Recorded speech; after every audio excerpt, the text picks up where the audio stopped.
Hi guys, welcome to Ameyaw TV One-on-One. Today we have a queen in the house joining us all the way from Chicago. Queen Drie is here and we're going to talk to her about her music and other stuff. Hi Drie. Hi Z. How are you? I'm good. How are you? I'm good. Guys, so we're going to jump straight into the conversation and find out who Queen Drie is. Who is Queen Drie? So Queen Drie is a Ghanaian American rapper, singer, songwriter, poet. Okay. So basically, I'm an artist, so I just focus on whatever art I feel comfortable with. Okay. Yeah. So you've done music. Which one did you start with first? Poetry. Okay.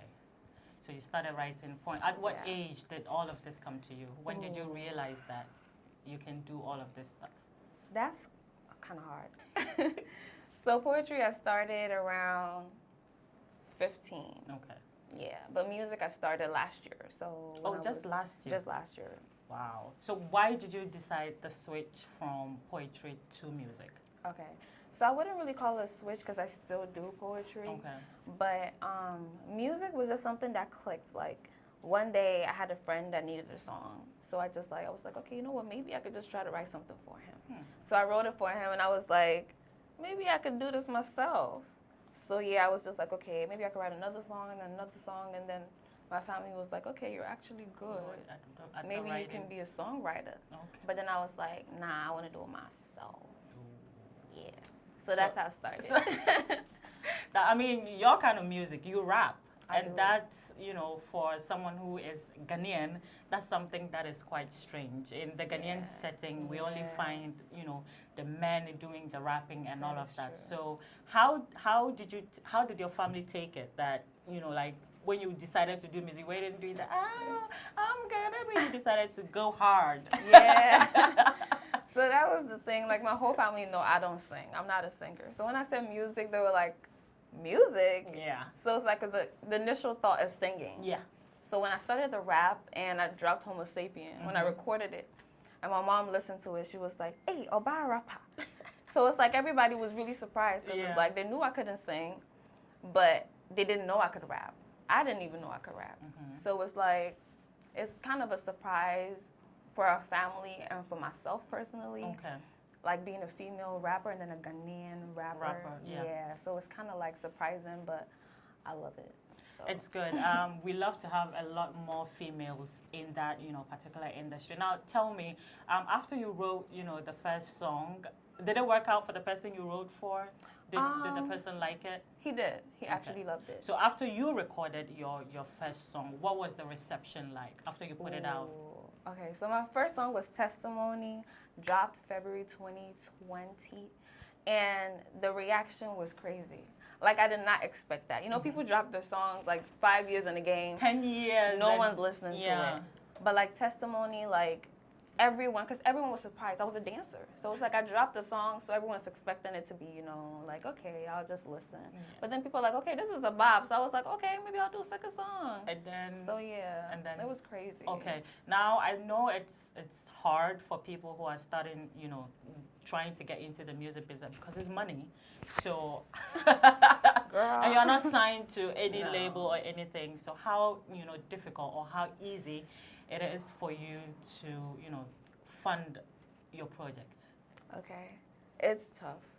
It's difficult. There's nothing easy about it. Like, and also not like having like a big source of income to put into yourself. Yeah. Yeah. So it's my brother that's my manager. That's like, he's working and he's just putting all the money into me. Now that dynamic though, did you just decide that since he's the one who is closer to you, you want him to be your manager? Yeah. Or does he have like some experience in that regard? So remember the guy I told you about that I wrote the song for? Yeah. So he was actually managing him for a time. Oh. Yeah. Okay. So then I was like, me. Family first. Me. You know, I'm your sister. Like, Yeah. just manage me. Yeah. But then do you guys ever fight? You know, I mean, there's Okay. brother and sister quarrels, and now you're mixing, Manager. you know, business with family. How does that dynamic work for you guys? Okay, so it's crazy because our family is like mad tight. So honestly, to be very real with you, we barely fight over stuff. Like as brother and sister, we barely fight. But you know, music, sometimes you have your opinion on certain things, and then they don't see eye to eye. So sometimes a few arguments here and there. Yeah. But at the end of the day, we know how to communicate and resolve it, and like no big blow up fights where we've not even talked for like half a day. Okay, so far, how many songs do you have in your catalog at the moment? I mean, it's only like been a year. Released. Yeah, out released. I think about 9. That's a lot of songs though for just 1 year. It's like they keep coming to you, don't it? I'm not playing. I'm trying to get in the game. Let's get into the songwriting process for you. What inspires your music? Ooh, a lot of things inspire my music. I think personal experiences. Because the first year was more like, okay, let me just dabble here and there, see what I'm comfortable with. Right. So initially, first year was kind of all about me, how I feel, like. So first song, Testimony, talking about me. Second song was about like the American system. Third song was about like heartbreak. So it's like going through the motions and like figuring out. Yeah. So who would you say your audience is? Your music is for, because you're Ghanaian, but you're based in the U.S. Yeah. So how do you kind of connect your music to the people in the U.S. as well as Ghana? Yeah. So I would call my music soul music. So some songs I rap, some songs I sing rap, some songs are Afro. Yeah. So I think the theme of it is the same, so it connects to people. Like, majority of my audience is like Brazil and like Italy. So it's like, it's soul music. Yeah. So it doesn't even matter where you're from. It doesn't. If you connect to it, you connect to it. That's right. Yeah. So I know you've been in Ghana for almost 2 months, 2.5 months now. Tell us what made you come back? Okay, so I came, honestly, music is exhausting. I needed a mental break, I needed a vacation, somewhere hot, somewhere with water, trees. So I was like, okay, let me come back Let me go home. Yeah. Like, there's no place like home. And like COVID and everything was really stressful mentally, so I just needed to step away. But while you're in Ghana, I know you've been working on some projects. Tell us all about it. Okay. Spill it. So I got inspired. I was at the Woods in Osu. And I was just vibing, listening to music, and I was like, okay, Afrobeat is something different. Like, rap is like just like speaking. Yeah. But Afro has something to do with rhythm and your body. Like, you don't even know the song, the beat starts playing and you're moving. Yep. So I was like, why am I doing this? Like, why am I moving? Like, I want to make a song like that. Like, I want to do that too. Yeah.